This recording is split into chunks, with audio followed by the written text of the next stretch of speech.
Barack Obama goes on The Daily Show. Jon Stewart does what I think is an absolutely brilliant interview with him. Now, why do I say that? And not just because I like Jon Stewart, and I wanted to hear what Obama had to say with Stewart asking him the questions, but because he asked just the right questions. And he asked it in a way that was polite and was friendly, but that was still tough questions. And in an environment where we can get honest answers from Obama, where he didn't put his guard up. And I think we did get very interesting and honest answers, and it led to, in my opinion, some revelations about Obama and how he sees things, and what I think he got wrong, honestly. So now we want to share that interview with you guys. Let's go to the first part of it. It's a little long, as you'll see here, but I think it's got great nuggets. And at the end of it, of course, I'll tell you what I think, what I got out of it, and what I think should be interesting to you guys. Let's watch. All right, great interview, because look, he's having a real conversation with him, asking the right questions, drawing out what Obama really thinks about the matters. And so let me explain what Obama is missing, okay? And I know that sounds ridiculously haughty, whatever it might be, right? But I really think he's missing it. And this conversation allows me to see that a little bit better, right? So he thinks we're complaining because we didn't get 100% of what we wanted in the health care bill. We only got 90%, and we're worried about the other 10%. Now, I disagree with those percentages. I think we got 40% of what we wanted in the health care bill. Not 0%, but 40%. It wasn't enough in my estimation. But he's missing it. That's not our concern. It's not that I wanted him to get 50% or 60%, then I would have been okay with it. What Jon Stewart said in the middle there was, look, we're worried that maybe it papered over a corrupt system. And when he said that, Obama said, that's fair. Okay? So he does get that, wait a minute, you didn't do structural change. So when he goes to that last answer and he says, look, you set something up and then you build on it, as we did with Social Security, civil rights legislation, the important thing is to have the right structure and the framework in place. But that's the problem, President Obama. We don't think you have the right structure in place. Because as the woman in the audience asked apparently before the show, what are your price controls? And the reality is, as you saw Obama's answer, they don't really have any. They have that one, if they raise it 30%, 35%, in California 39%, they can step in and say, well, just raise it a tiny bit less, right? And as Stewart pointed out, that's not good enough. And Obama seemed to concede that point and said, okay, we didn't get everything we wanted in 18 months. But you see, that's not a small thing, and that's not, hey, did you get 85% of what we wanted or 75% of what we wanted? No, you left the system in place. Because the problem isn't what any particular healthcare company can charge us. It's that we don't have a choice. We have to go to private health insurance. We don't have any other choice, and we're at their mercy. That is what got papered over. That is the heart of the corruption, and that is what did not get changed. So when Jon Stewart talked about how it seemed timid to some, that's what he's talking about. And, you know, so I think that Obama is partly deluding himself by saying, I got 90% and these crybabies want 100%, right? That's not the issue at all. And I think you can tell from his answers, he actually internally knows that. Because when he talks about how, well, the process is tough, you know, and I wish I could do better, but under the situation we have where we need 60 votes, et cetera, we can't do better. But wait a minute then.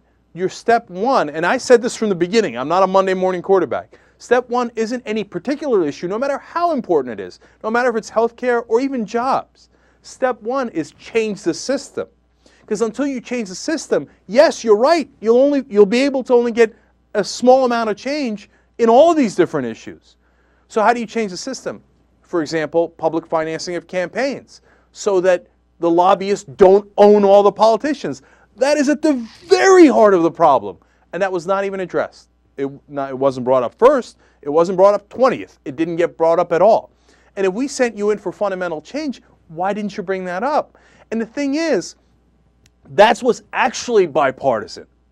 Not when it comes to the Republican Party, they will fight that tooth and nail with the elected officials. But when you ask Republican voters and you ask Democratic voters, the one thing they agree on is our politicians are bought. And who's buying them? The people giving them the money, the lobbyists. We all know that. That's what we wanted you to change. And as you see that interview, you get the sense that he kind of missed that.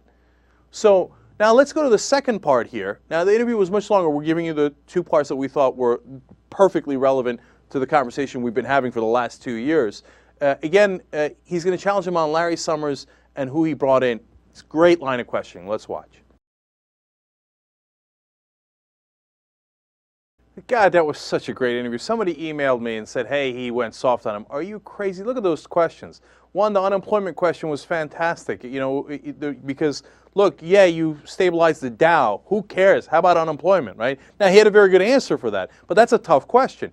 Larry Summers, that's the guy who brought us the problem. Nobody's ever asked the president that. That's a great question. At the end, he kind of laughed at him. Yes, we can, but.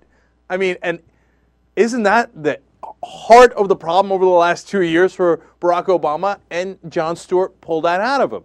And so, and as you look at his answers, he says Larry Summers had the required expertise. Now, wait a minute, though. You see, but that goes to Obama's instinct.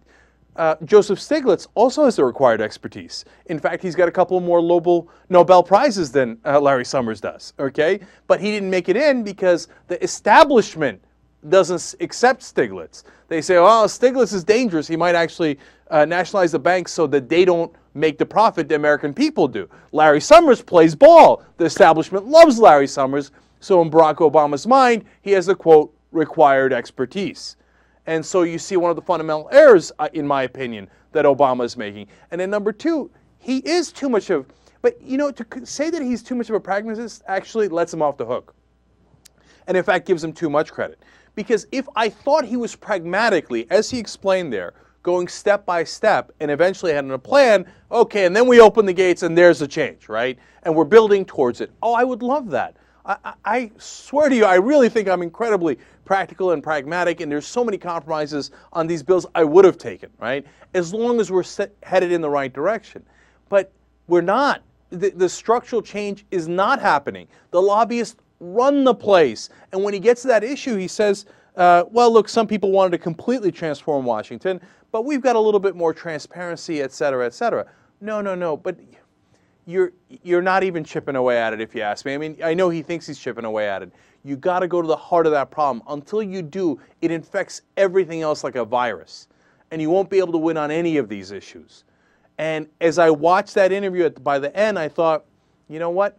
If he does not change his mind, which you never know, in politics a lot of things can happen. If he doesn't change his mind, he's not going to go for it. He's not going to go to the heart of change, of changing how Washington works. He's going to try to nickel and dime it, and if they lose more seats, he's going to even chip away at it even less. And so that was dispiriting in a lot of ways. And, you know, when he says, for example, that, hey, look, we did all of this, and we stabilized all these markets, and we did it at the cost of only 1% of GDP. But you're missing the point. You only spent 1% of GDP so far, you think, for two reasons. One, because the Fed printed $2 trillion. So you're not counting that, but of course you have to count that. And also because you papered over everything. Stewart got it exactly right in the first part of the interview. And since you did, the real reckoning is coming later. And on financial issues, in that second part there, I got the sense that Obama, he might not even recognize that. I think on healthcare, he recognizes we didn't really fundamentally change the system, but hey, he did the best he could, he thinks, right? On finance, I'm not sure he even grasped how much they've papered over the material, right? And that goes to what Jonathan Olter wrote in his book about when he did meet with Stiglitz and Krugman and everybody else, Obama seemed like he said, oh, I don't want to hear the details, which made me panic, because then you do lump him in with other presidents, right? So I got that same sense here. And in the end, I got to say, that was the most substantive, best interview of the president I've ever seen. And so, Jon Stewart likes to say, oh, we're just a comedy show. I know that's a defense mechanism he uses to deflect criticism in a lot of ways, and he's being humble. But nobody else on television asks the right questions like that. And that is to the great credit of Jon Stewart, but it's also to the great shame of the rest of the media. That's how you ask questions. That's how you get to the heart of the issue. And I think we learned a lot from that.